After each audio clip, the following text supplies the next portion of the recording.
Seydullah, nemiş kuatsa, aka ko'ray. Qo'loy kuatsa, shunaqa. Ma 5-6 kun, 7-8 kundan yoqi soatgan pulodi masal bormi yo'qmi? Asli bor. Bir kun iskatdi, shunaqa. Onu biz yebatdik. Ikkinchi kuni xaridaga suv qolgan pulini berdi. Xarida qaytarib etdi. Bo'ldi, men ortiq gap qilmay. Bugun men hammalarga bir qatim Kalıguş encan poloni o'lchamlik tayyorlashni aytib qo'yay. Bugun hammalar xotirlayib olinglar. Ekrandagi barliq to'rdoshlarni xotirlayib olinglar. Hamda Kalıguş encan polo hammamiz polo amraqqa. Hamda biz hamda 30 koy satdığımız aşxallardı poloni. Şuna bunu 30 koy satgan polo cho'qim. Hozir 70 koy ilayotgan bo'lsak, mishli go'shtni mana qaranglar. 160 gramdan 200 gramgacha go'sht bo'lishi kerak. Cho'qim 160 gramdan tuvan go'sht satsak, xaridor norozi bo'lib qoladi. Mana 200 gram go'sht. Biz buni yangaqdek to'g'raymiz, qaranglar. Bilamizmi? Yangaqdek to'g'raymiz. Mana, mush cho'nliq to'g'raymiz, qaranglar. Go'sht cho'qim sufti yaxshi yeng go'sht bo'lishi kerak. Biz mana 1 kilo 600 gram go'sht, 10 kishilik 160 gramdan bersak, 200 gramdan bersak 2 kilo go'sht to'g'rasak bo'ldi. Polo etgan chog'da cho'qim eng sifatli go'shtni tanlashimiz kerak. Hozirgi mush go'shtning kilosi biz ba'zilarini maylarini elib etgandan keyin eng pokiz yeri bizga kilo 80 koy to'xtaydi. Endi biz 200 gram bir kishilik pologa go'sht olsak, buningki tanarxi zot qancha to'xtaydi? Polo rayonga bir yezib qo'yinglar. Undaq bo'lsa, biz bugun Kalıguş enjan polo etishni o'rganamiz. Bayatdan bizning shagird bolalar qo'rg'anchig'ida qarasam, bu poloninki mayi oz. Poloda may oz bo'lsa o'xshamaydi. Şoň biz şu savizni qo'yib qo'yib, hozir shagird bolalar qo'rg'an savizni qo'yib qo'ymuş. Şu qo'rg'an qo'rim savizni o'ngshab 100 gram mayda, necha gram may qo'ydim desam 400 gram may qo'ydim dedi. 100 gram may aldım. Odatda bizning shu 10 kishilik pologa 420 gram may tetiydi. Bizim şu tatqan yerlik maylar olib qolsa, o'simlik maylar masalan gazir mayi, zarangzi mayi, zig'ir mayi qandaq mayda assanglar bo'ladi. Endi biz bugun 450 gram may qo'ydik. 10 kishilik polo, 2 kilo go'sht saldik. Mayni ravuruz qizitib, tushitib turib saldik. Go'shtni biroz qo'rdik, qaranglar. Endi go'shtni cho'qim qo'rishimiz kerak. Nurg'unlagan ustamlar go'shtni tangli qilib etibmi, unadekin qo'riydi. Unadekin go'sht izilib ketmasin deb, yumshoq go'sht bo'lsa, qo'yga sho'p qolsa, savizdan piyozni qo'rib etib, unadekin sho'rib qilib ma'lati etadigan ustamlar bor. Shuning bu jihatda talash tortish qilmaydi. Bizim 24 yil jarayonida bu o'zimizning milliy tamoqlarni har xil uslubda etib, qanda assak tetimliq bozorga yarg'idek holatda etib kelayotgan ustamlarning birisi. Shunga bugun men bu polo etish usulini tafsili deb beraman. Diqqatinglar, bugungi darsimda bo'lsin, yuraklarni berib, mushu hozir tamoq etishni bilmaydigan, mushu 1997-yildan boshlab tug'ilgan bizningki farzandlarimiz, singillarimiz, umdarroq ko'ringlar. Sizlar bir kun turmushlik bo'lasizlar. Shu vaqt kelganda bu men sizlarga o'rgatgan mush tamoqlar sizlarga toza asqatadi. Shu vaqt tamoqdan biz aylanmaymiz, ham yashayolmaymiz. Endi qaraydigan bo'lsanglar, men kunda shu soda holatiga tushadigan, oshxonalarning bozorga tushadigan tamoqlarni o'rgatyapman. Oilalarga tushadigan tamoqlarni o'rgatyapman. Bugun Kalıguş enjan poloni o'rgatamiz. Hozir biz mayni qo'ydik. Baya shu shagird bola qo'rg'an savizniki meykam. Go'shtni qo'rmagan. Shunga biz 100 gram mayni jalab, go'shtni qo'rdik. Asli 500 gram may ketdi 10 kichik pologa. Go'shtning rangi sal aqirib sag'agandan keyin piyozni sep qo'raymiz. Ham piyozmi o'xshashda bak muhim rol o'ynaydigan mush polo degan bizning an'anaviy tamoqimizdagi muhim materiallarning birisi. Hamda piyozningki shu belgilari bo'lib qolsa, toza qo'rib, qilgandan keyin seriq siygan suvi chiqadi. Piyoz sarg'aygandan keyin andan biz poloninki boshqa tayyorlash mashg'ulotlarini qilsak bo'ladi. Buni ravuruz qo'rsak, mana mushu holatda keladi. Undan keyin bizning shagird qo'rgan savizning ustiga bu go'shtni to'kamiz. Ondan keyin biroz qo'rib etgandan keyin savizlar aralashtirib, andan biz bu poloni assak bo'ladi. Endi polo etishda tuzni boshda salamdiq yoki shakarnimi? Endi shakar selishni yoqtirmaydigan ustamlar bo'lib qolsa, shakar sanmasanglar ham bo'ladi. Chunki hamma odam tanlovning qanit kesili emas. Bu shakarmi hamda poloda hozir oshxonalarning bozorda yolg'on aytmaymiz, Urumchida bo'libmi? 90% oshxonalar shakar soladi. Hozirgi savizlarninki ta'mi qinsoq, qitroq. Shakarmi bizningki tam xuruj yemeklik emas, shunga asosi bo'ladi. Sanmay tuz bilan assanglar ham bo'ladi. Hamda shakarni to'g'ri selishning usuli bo'lib qolsa, odatda biz tuzni selib 6-7 yil polo etib baqdik. Masalan, go'sht, savizlarni qo'rdik, tuzni soldik, savizning ustiga savizni ochiq qilib qo'ydi. Buni men muqimlashtirmay ustamlar. Bo'lmasa, sinab yiqinglar. Tuzni başlasab aralashtirsanglar, savizni ochiq qilib qo'ydi. Bir xil ochiq siygan, bir xil ochiq savizni tetesizlar. Ammo sizlarmish polon aytgan chog'da go'shtni qo'rdinglar, piyozini soldinglar, esa qo'rdinglar, andan savizni qo'rdinglar. Qo'rgandan keyin savizning ustiga shu pologa, mesela 10 kishi pologa nechilik biz 80 gram shakar solamiz odatda. 80 gram shakarni silib qo'riydigan bo'lsanglar, bu savizning ta'mi taxmi tatliq bo'lib, nihoyat mazzilik payz bo'lib ketadi. Shunga biz odatda men o'zimga vakolatdan gap qilay. Bu tajribamdan o'tgan ish. Men polo etsem, avval go'shtni solaman, qizg'anmayga, qo'riyman, go'sht sarg'aygandan keyin piyozni solaman, piyoz sarg'aygandan keyin savizni solaman, savizdan keyin yetarli shakarni sepirsa qo'riyman. Shakar irigicha, savizga singicha. Uningdan keyin men buningga yetarli holatda suv qo'yman. Yetarli holatda suv qo'yman. Endi men o'ttirisida sizlarga poloninki, kalıguş anjam poloning beylisini devdik. Daptarni elib, yurakni besitib, filmni tuyjan qilib etib, xotirlanglar. Mushbet dasanglar oshxonada har qanday xaridaga polo tetiydi. Endi 10 kishi poloning belisi bo'lsa, 2 kilo 200 gram tanlangan eng yaxshi polo guruchi. Qaysi markadagi bo'lsa, eng yaxshisini, eng sifatlikni, eng tabiisini tanlashingiz shart. 450 gram tartilgan zarangzi meyi yoki zig'ir meyi yoki aralashma o'simlik meyi eng yaxshi tutilgan xushpuroq meyvasi bo'ladi. 3-chi so'p qolsa saviza. Endi savizdan biz 2 kilo 200 gram guruch savizga 2 kilo 300 gram saviza. Buningki 70% sariq saviza, 30% qizil saviza bo'lsa bo'ladi. Ondan keyin go'sht. Biz 10 kishi pologa 200 gramdan go'sht to'g'irlab, chunki 30 ko'y satamiz. 2 kilo go'sht beramiz. Shakar 80 gram, tuz 55 gram tuz. 10 kishi poloning o'ziga to'liq tetiydi. Ondan keyin zirdan 15 gram, kishmishdan, shu poloniki maxsus kishmishdan bir 50 gram kishmish ketadi.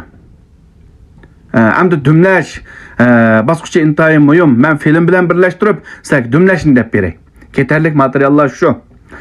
Endi biz poloni rosa qaynatib, go'shtning sho'rpi to'liq chiqcha, chiqqan ko'pikchilarini cho'qim pok suzyapmiz. Ko'pikchini suzgan vaqtda qaraydigan bo'lsanglar, hozir meyi qilib ketganlik uchun, meyi birga chiqib ketganlik uchun biz meyni yana bir suzdik qaranglar. Ondan keyin bu polon nihoyat suzuk, nihoyat rangi nihoyat chiroyli chiqadi. Biz hamda ma poloninki qaraydigan bo'lsanglar, ko'pikchiga birga qo'shib ketgan may. Mushunda kichik nuqtalarni tatib diqqat qilsak, undan keyin bu polo haqiqatan bak o'xshaydi. Endi dumlashda biz cho'qim hozir bu poloninki dumlash vaqtiga qoldi. Tuzni ravurs tetib buningki. Mayli tuzi yoki tatliq ta'mi cho'qim kelish kerak. Biz hamda shakarni bay qo'rg'anda soldik. Biz tuzni ham shu dumlashga yaqin qolganda, bir 3 minut qolganda tuzni solib, ras 3 minut qaynatib etiblar, tuz ta'mini tetib dumlasak bo'ladi. Ham bu polon dumlash jarayoni mushu tuz ta'mini erish jarayoni. Shunga mush holatda tayyorlab yiqinglar. Poloning o'xshamig'ini men bir ko'ray. Hamda biz ham shu poloninki suyini elish, almaslik to'g'risida nihoyat jaqqalik talash tatish bor ekan. O kallanglarni cho'rib etinglar. Ustamlar, aşpaz ustamlar. Atsanglarmi bo'ladi. Ammasanglarmi bo'ladi. Ham bizning ma aytganimiz to'kochoq. To'kochoqda bexatar pishish uchun biz olamiz buning suyini. Odatda polo 3 dumli holatda pishidi. Yuqori besimliq o't, o'tir besimliq o't, to'van besimliq o't. Ham yuqori besimliq o'tda mifan shakliga kelguncha biz dumlaymiz. O'ttir besimlik o'ttingizda go'rishni to'liq pishiramiz. Eng töven besimlik o'tda biz go'rishni dam yeygizamiz. Ondan keyin bu palov pishgan bo'ladi. Ama hozir bütün ta'mlarni tanishib bo'ldik. Biz hamda suyini bir cho'lni, pakis cho'lni ekilib qo'yib, bu cho'lning yüzlik suv to'kicha suyini suzib elib olamiz. Bu bexatar pishirish uchun biz har xil usulda ittifoqdiq. Odat palovninki sho'rpisqa go'rishinchilab ittifoqdiq, nihoyat tamlik. Hamda mahalatda assak men bugun dumlash beylisin sizlar deb berman. Birinchi yuqori o'tda qanjiq dumlaymiz, qanjiq vaqt dumlaymiz. Tokochaqda dumlasak qanjiq dumlaymiz, mechida dumlasak qanjiq dumlaymiz. O'ttir-o'tchi, o'ttir-o't qanjiq dumlaymiz. Ondan boshqa shu damlash vaqtida qanjiq dumlaymiz. Hatto usishdan tortib deb berman. Go'rishni biz go'rish chilg'anda diqqat qilmaydigan ishlar ekan. Go'rishni pek uzun chilib etmaydi. Hozir go'rishlar bardoshlik berilmaydi. Yengil chilab, yengil holatda yuvib, 3 qatim pak suyini to'kiblamkan 10 minut chilisak bo'ladi. Ondan go'rishni dumlab, birinchi dumlanishi boshlandi hozir. Mush birinchi qatim dumlash intayin muhim. Birinchi qatim dumlaganda shu to'kochaqda dumlasakmi, eng yuqori besimli o'tda 7 minut atrofida dumlasak, bu bir xil qattiq mifanning shakli keldi. Ko'ringlar, mana 7 minut dumlangan oldi mana. Ko'rdinglarmi? Mana usanlimlim bo'ladi ma go'rich. Ondan keyin biz bu go'rishni azroq aralashtiramiz. Tekshir aralashtiramiz, yaxshi pishish uchun. Ondan keyin men tushunmish selishimdagi maqsad bo'lsa, vaqtni bilmay qolsanglar, masalan, vaqt orqali bilmay qolsanglar, da tushunishni salsanglar, shu suyazaq tukkan bo'lsa, buni aralashtirib, mifan shaklini o'zaro aralashtirib, yaxshi pishish uchun, sinishib pishish uchun bütün go'rishlarni tafsil aralashtirish kerak. Biz qaranglar mana. Hozir go'rishni biz aralashtiryapmiz mana. Ko'rdinglarmi? Lekin ustidagi go'rishni ham aralashtiramiz, qaranglar. Qaranglar. Mana bu holatda tafsil aralashtiramiz. Bugun men filmninki ba'zi ovoz shakllari to'liq to'liq ilmg'anlik uchun men tafsiliy ovoz berdim. Bu holatda dumlab, ikkinchi dumlashga o'tamiz. Ikkinchi dumlashga o'tamiz. Qaranglar, ammo bu yaxshi pishgan polo qanday oldi desanglar, o'sanglar titraydi. Mana ikkinchi dumlashdan keyin bu polo bir xil o'sanglar asliga keldigan holatga keladi. Biz hamda mana çok sanjishkim maqsadimiz shu. Azroq bir issiqlik tarasun deb sanjaymiz. Ondan keyin mush dumlanib, ikkinchi dumlaning o'zida, ikkinchi dumlaning o'zida biz saq 12 minutdan 15 minutgacha o'ttirotda biz shu suyini berib, dumlaymiz. Bugungi polo etish usuli cho'ng kichik qozon bütün polo etish usuliga tushdi. Shunga diqqat bilan ko'ring. Biz bugun mana turpanninki polo soldigan qor kishmishi tugab ketgan ko'k kishmishdan azroq tayyor qildik. Buni pakiz yuvib, ondan keyin biz poloning ustiga sipovatimiz tafsili sipovatsaklar bo'ladi. Sepetib azroq biz mana zira hamda. Shinjongning zirisi pologa bakmasishdi. Shunga ustamlar mush polo atgan chaqda azroq zira jiq beribsak, qirtaq qilib qo'ydi. Azroq zirni uribsak, bu polo to'limi mazalik, nayt, payzi pishib chiqadi. Guruch, un, may ishlab chiqarayotgan milliy korxonalar. Eng yaxshi guruch un maydiringlar bo'lsa, tashviqotinglarni qilib bersam bo'ladi. Men bilan aloqalashsanglar bo'ladi. Mushu tamoqqa oid ham xuruj, tashviqoti va tashviqotinglar bo'lsa, hamda aloqalashsanglar bo'ladi. Bizning Levlangman ayti xalqimizning iste'molchilarining qo'llashi bilan nayt yaxshi bo'ladi hozir. Biz bu nayt aktiv energiyalik mazmunlarni kunda mushu do'yin har qaysi suplaga yo'llayapmiz. Qo'lgan barliq tuqqanlarga rahmat. Men kunda yangilik tomoqlarni sizlarga yo'llab turaman. Ugunib oilanglarda, balalaringlarga, yo'ldishinglarga, urug' tuqqan ota-onalarga iste'mol qilib, huzurlansanglar bo'ldi birlikda. Polo pishdi. Endi bu polo mushtarak pishdi. Pishgan poloning hamda o'xshagan poloning rangi chiroyli bo'ladi. Ma poloning rangi oppoq, sup-sariq, qip-qizil, rangining chiroyligi gap ketmaydi. Chunki buningga nayt inchik holatda mayli material tayyorlash bo'lsin yoki tanlash jihatdan bo'lsin yoki mush poloni pishirish, dumlash, qo'rish jihatdan bo'lsin, nayt alayda ko'ngil bildik. Shunga bu polo muqimlashtirman cho'qim xaridorga tetib o'tab ketgandek polo bo'ldi.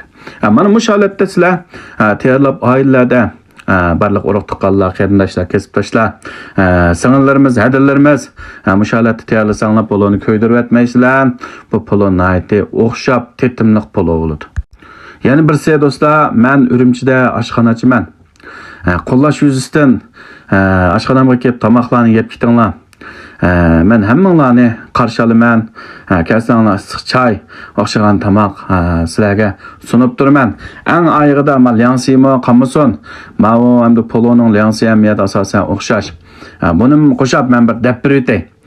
Buni men 4-5 6-7 film qilib chiqarsam chiqarman, lekin to'liq bo'lsin deb bugun sizlarga bu filmni men to'liq chiqarib berdim. Mana hozir dam yeb hozir Poloning haqiqiy pishqa vaqt qaranglar, chechilib turdi. Ko'rish bir bizga chaplashib olgan ish yo'q. Hamda shu poloni pishirishdimi bak, buningki saviza shunaqla go'sht, maylarni obdan aralashtirib bu poloni xaridorga sunish intayin muhim.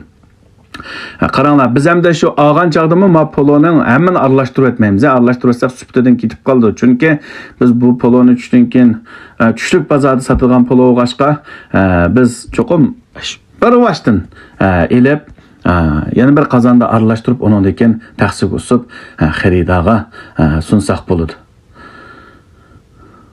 Hamda poloninki odatda nurg'un xaridorlar savizni jiqroq bo'lsa deydi ekan. Lekin bizning hamda mush beyliyochmi xaridorlar bu saviz azob qoldimi deb baxmidi. Bu mana hozir usul anjam poloninki tayyorlash usuli. Bizning do'konga kelib tetib yeb ketsanglar bo'ladi. Sal nurlar tushib, oxirroq ko'rinib turibdi polo, lekin haqiqatan elekdak bo'lgan polojimi.